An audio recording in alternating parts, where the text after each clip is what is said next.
नमस्ते। आज हम बात करने वाले हैं धर्मवीर भारती के एक ऐसे कालजयी हिंदी उपन्यास की जिसने पीढ़ियों को छुआ है, गुनाहों का देवता। कहानी की शुरुआत ही एक ऐसे रिश्ते से होती है जो आप कह सकते हैं इंसानी प्यार और भगवान की पूजा के बीच की जो लकीर है उसे बिल्कुल मिटा देता है। एक ऐसा रिश्ता जहां दर्द भी खूबसूरत लगने लगता है।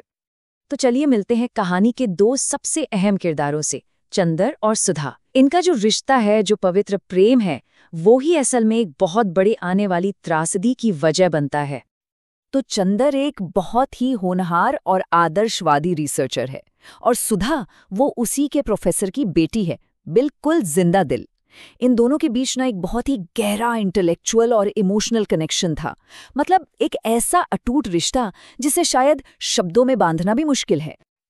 देखिए, प्यार तो था और बहुत गहरा था, लेकिन दोनों का नजरिया बिल्कुल अलग था। चंदर सुधा को एक जिम्मेदारी, एक ऐसी आत्मा मानता था जिसका मार्गदर्शन करना है। उसे लगता था कि उनका रिश्ता शादी जैसे बंधनों के लिए बना ही नहीं, ये तो बहुत पवित्र है। दूसरी तरफ सुधा के लिए चंदर ही उसकी पूरी दुनिया था, उसका गाइड, उसका देवता। और बस यही जो सोच का फर्क था ना, यही आगे चलकर सब कुछ तबाह कर देता है। अब आते हैं कहानी के उस हिस्से पर जो इसका सबसे अहम और सच कहें तो सबसे खतरनाक पहलू है। यह है चंदर की अपनी एक विचारधारा, उसकी एक फिलॉसफी। तो चंदर की सोच क्या थी? उसका मानना था कि प्यार का जो सबसे शुद्ध रूप होता है ना, वो एकदम निस्वार्थ और आध्यात्मिक होता है, और उसे शादी जैसी, आप कह सकते हैं, सांसारिक चीजों से बचाकर रखना चाहिए। वो सुधा का पति नहीं बनना चाहता था, वो उसका देवता बनकर रहना चाहता था। एक ऐसा देवता जो दूर से ही उसकी खुशी का ख्याल रखे। चंदर ने अपने प्यार को ना दिमाग से तौलना शुरू कर दिया। उसने समाज के नियमों को, अपने बनाए हुए आदर्शों को, उन दोनों की जो असल भावनाएं थीं, जो इमोशनल सच्चाई थी, उससे कहीं ऊपर रख दिया।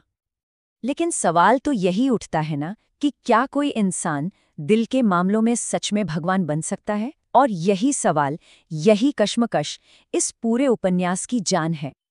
और अब अपनी इसी फिलॉसफी के चलते चंदर वो कदम उठाता है जिसे वो अपनी तरफ से निस्वार्थ प्रेम का सबसे बड़ा सबूत मानता है।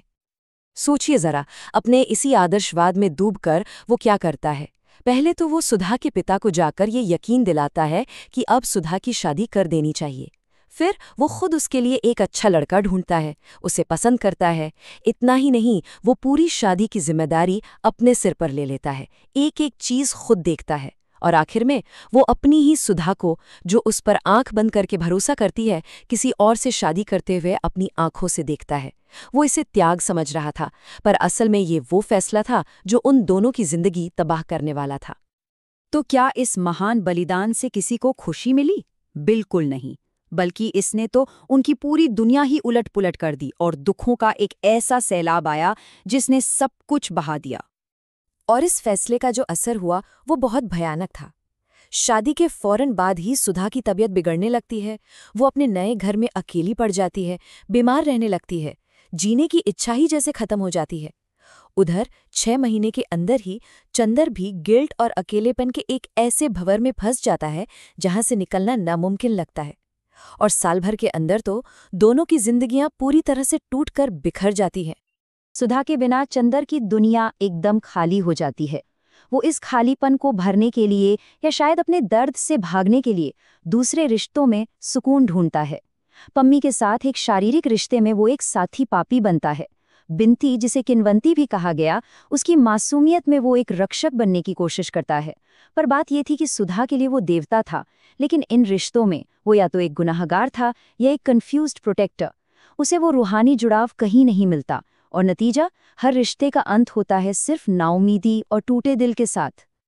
मतलब वो अपनी ही जिंदगी में एक भटकती हुई रूह बनकर रह जाता है और अपना दर्द अनजाने में दूसरों को भी देता रहता है।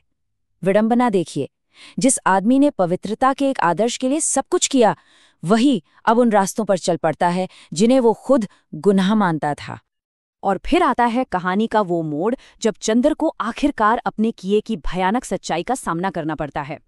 और यहीं पर उपन्यास का जो नाम है, गुनाहों का देवता, वो उसकी अपनी हकीकत बन जाता है।